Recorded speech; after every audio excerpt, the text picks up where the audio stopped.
नमस्कार, बहुत स्वागत है आप सभी का। आप मुझे न्यूज़ 18 के डिजिटल प्लेटफॉर्म पर देख रहे हैं। मैं हूं आपके साथ जया मिश्रा। बात बांग्लादेश की करेंगे। भारत के पड़ोसी देश बांग्लादेश में अल्पसंख्यकों को, खासतौर पर हिंदुओं की अगर बात करें तो लगातार प्रताड़ित किया जा रहा है। हिंदुओं के खिलाफ हिंसा, मारपीट, घरों में तोड़फोड़, आगजनी के मामले तेजी से बढ़ते जा रहे हैं। अब आपके सामने कुछ आंकड़े रखने जा रहे हैं। देखिए, अगस्त 2024 में शेख हसीना को सत्ता से बेदखल करने और अंतरिम सरकार की सत्ता में आने के बाद से अब तक के आंकड़े ये साफ संकेत देते हैं कि हालात सामान्य होने के बजाय और अधिक गंभीर होते जा रहे हैं। भारत सरकार ने इस पूरे घटनाक्रम पर तीखी प्रतिक्रिया देते हुए कहा कि बांग्लादेश में हिंदुओं के खिलाफ लगातार हो रहे हमले दोनों देशों के बीच दुश्मनी को बढ़ा रहा है। भारत के विदेश मंत्रालय के अनुसार अगस्त 2024 से लेकर अब तक बांग्लादेश में हिंदुओं और अल्पसंख्यकों को निशाना बनाया गया। 2900 से अधिक हिंसक घटनाओं को अंजाम दिया जा चुका है। इन घटनाओं में हत्या, महिलाओं के खिलाफ यौन उत्पीड़न, घरों और दुकानों में लूटपाट, आगजनी, पूजा स्थलों में तोड़फोड़ और कथित इश्क निंदा के नाम पर गिरफ्तारी तथा उत्पीड़न जैसी गंभीर घटनाएं शामिल हैं। ये आंकड़े बांग्लादेश में Hindu, Buddhist, Christian unity council की ओर से जुटाए गए हैं। काउंसिल के मुताबिक अलग अलग समय में हिंसा का स्वरूप भी बदलता रहा, लेकिन अल्पसंख्यकों पर दबाव और हमले लगातार जारी हैं। अंतरिम सरकार के गठन के तुरंत बाद यानी कि 4 अगस्त से 20 अगस्त 2024 के बीच हालात सबसे ज्यादा भयावह नजर आए। महज 17 दिनों की अवधि में कुल 2010 घटनाएं दर्ज कर ली गई। इस दौरान 9 लोगों की हत्या कर दी गई, जबकि 69 पूजा स्थलों पर हमले किए गए, तोड़फोड़ की घटनाएं सामने आई। इसी अवधि में महिलाओं के खिलाफ 4 गंभीर यौन हिंसा के मामले भी रिकॉर्ड हुए। सबसे अधिक चिंता की बात यह रही कि 915 मामलों में अल्पसंख्यक समुदाय के घरों पर हमले किए गए, लूटपाट की गई, आगजनी की गई, संपत्ति को नुकसान पहुंचाया गया। विशेषज्ञों का मानना है कि सत्ता परिवर्तन के बाद पैदा हुई प्रशासनिक ढिलाई और राजनीतिक अनिश्चितता का फायदा उठाकर असामाजिक तत्वों ने अल्पसंख्यकों को टारगेट किया और इसके बाद 21 अगस्त से लेकर 31 दिसंबर 2024 के बीच कुल 174 घटनाएं रिकॉर्ड की गई। संख्या भले ही पहले की तुलना में आपको कम दिखे, लेकिन हिंसा की गंभीरता कहीं अधिक बढ़ी।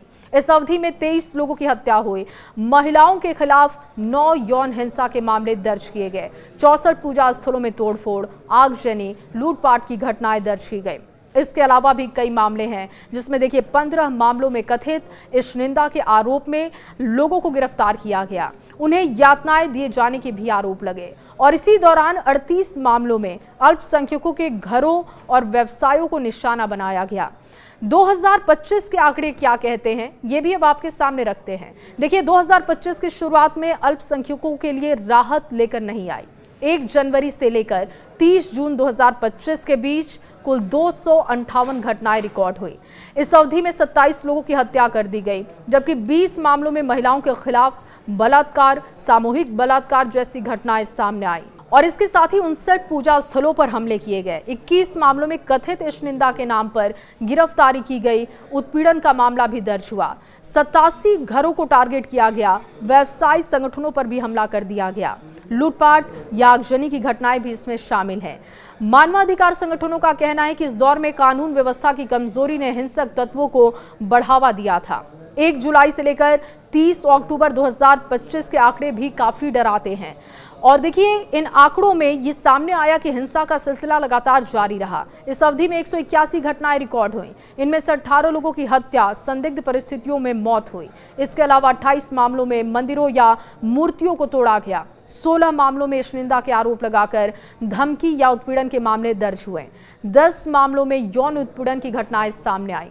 प्रतीकात्मक हिंसा भी है इसमें। धार्मिक स्थलों और मूर्तियों को टारगेट करना, उनको नुकसान पहुंचाना, ये मामले भी रिकॉर्ड किए गए। अल्पसंख्यक समुदाय के बीच डर और असुरक्षा की भावना को और ये गहरा बनाते गया। साल के अंतिम महीनों में भी स्थिति पूरी तरीके से सामान्य नहीं हुई। 1 नवंबर से लेकर 28 दिसंबर 2025 के बीच जो आंकड़े अभी तक बताए जा रहे हैं, उनमें 19 घटनाएं दर्ज की गई। इनमें से 7 हत्याएं शामिल हैं, जिनमें से एक मामला कथित इश्क-निंदा से जुड़ा हुआ बताया गया। और देखिए, इसके अलावा 5 मामले लूटपाट, डकैती या तोड़फोड़ की घटनाएं भी इसमें रहीं। भारत ने बांग्लादेश सरकार से अपील की कि वो अल्पसंख्यकों की सुरक्षा सुनिश्चित करे, दोषियों के खिलाफ सख्त कार्रवाई करे, कानून के शासन को मजबूती से लागू करे। कूटनीतिक जानकारों का कहना है कि अगर हालात में ठोस सुधार नहीं हुआ तो ये मुद्दा अंतर्राष्ट्रीय मंचों पर और अधिक गंभीरता से उठाया जा सकता है। कुल मिलाकर आंकड़े ये साफ कहते हैं कि बांग्लादेश में अल्पसंख्यकों के खिलाफ हिंसा कोई छिटपुट समस्या नहीं, बल्कि एक गहरी और लगातार बनी हुई चुनौती है। हत्या, यौन हिंसा, धार्मिक स्थलों पर हमले, इश्क निंदा के नाम पर उत्पीड़न न केवल मानवाधिकारों पर सवाल खड़े करते हैं, बल्कि पूरे क्षेत्र की स्थिरता, सामाजिक सौहार्द के लिए भी गंभीर खतरा बनते जा रहे हैं। खबर पर राय आपकी क्या है, कमेंट बॉक्स में जरूर बताएं।